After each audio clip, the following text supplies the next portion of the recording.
Kematian Yesus di kayu salib adalah puncak dari karya keselamatan. Namun apakah Anda tahu peristiwa apa saja yang terjadi dalam 24 jam sebelum penyaliban itu terjadi? Dan rute mana saja yang ia jalani? Saksikan fakta Alkitabnya berikut ini.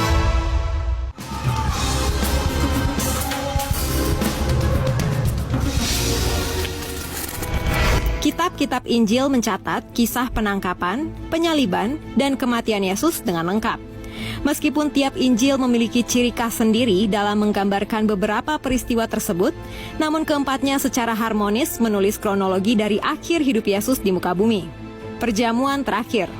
Perjamuan malam terakhir atau sering disingkat perjamuan terakhir atau perjamuan malam, peristiwa ini merupakan makan malam terakhir Yesus bersama ke-12 rasul sebelum ia disalibkan.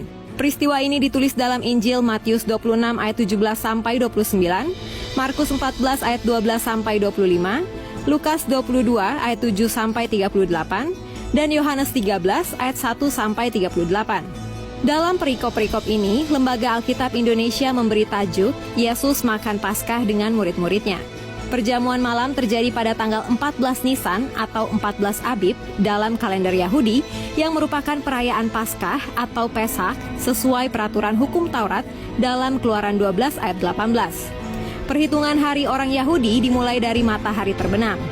Dalam perjamuan malam, ada beberapa hal atau peristiwa penting antara Yesus dan murid-murid seperti pembasuhan kaki yang dilakukan Yesus kepada murid-murid. Yohanes 13 ayat 1-17.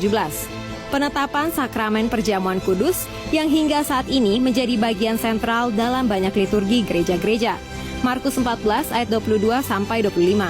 Pemberitahuan mengenai murid yang mengkhianatinya. Beberapa pengajaran setelah perjamuan terakhir. Yohanes pasal 13-17.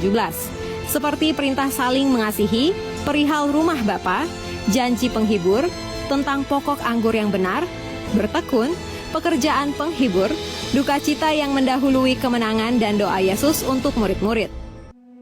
Berdoa dan ditangkap di Taman Getsemani. Setelah perjamuan malam usai, Yesus dan murid-murid kemudian pergi ke Taman Getsemani di daerah Bukit Zaitun untuk berdoa. Lukas 22 ayat 39-46.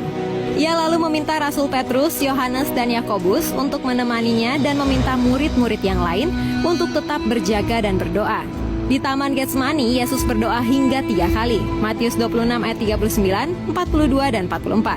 Dalam doanya, Yesus meminta supaya Bapa menghindarkan cawan murka yang berisi hukuman bagi dosa dunia yang akan ia tanggung. Perlu diingat bahwa Yesus adalah Allah dan juga manusia. Hal ini menunjukkan bahwa Yesus memiliki pergumulan yang luar biasa, sehingga Allah perlu menguatkannya dengan kehadiran malaikat. Namun saat itu Yesus mengungkapkan bagaimana ia tetap tunduk kepada kehendak Bapanya. Matius 26 ayat 37-38 menggambarkan bahwa Yesus mengalami kesedihan dan ketakutan yang hebat. Bahkan Lukas 22 ayat 44 mengatakan bahwa ia mencucurkan peluh seperti darah.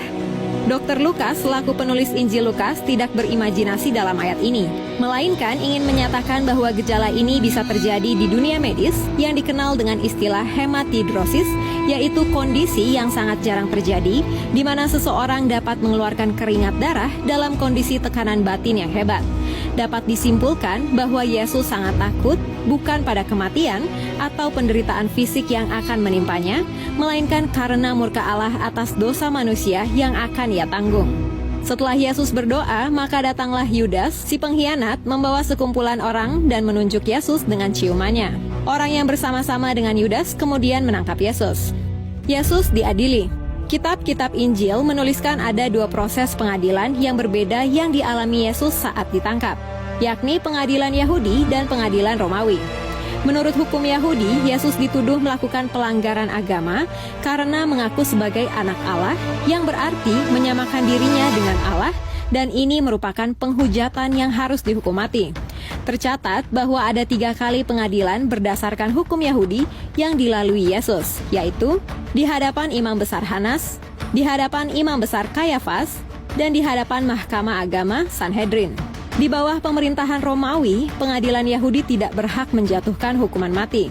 Oleh sebab itu, mereka melimpahkan kasus ini kepada pengadilan Romawi supaya hukuman mati dapat dijalankan.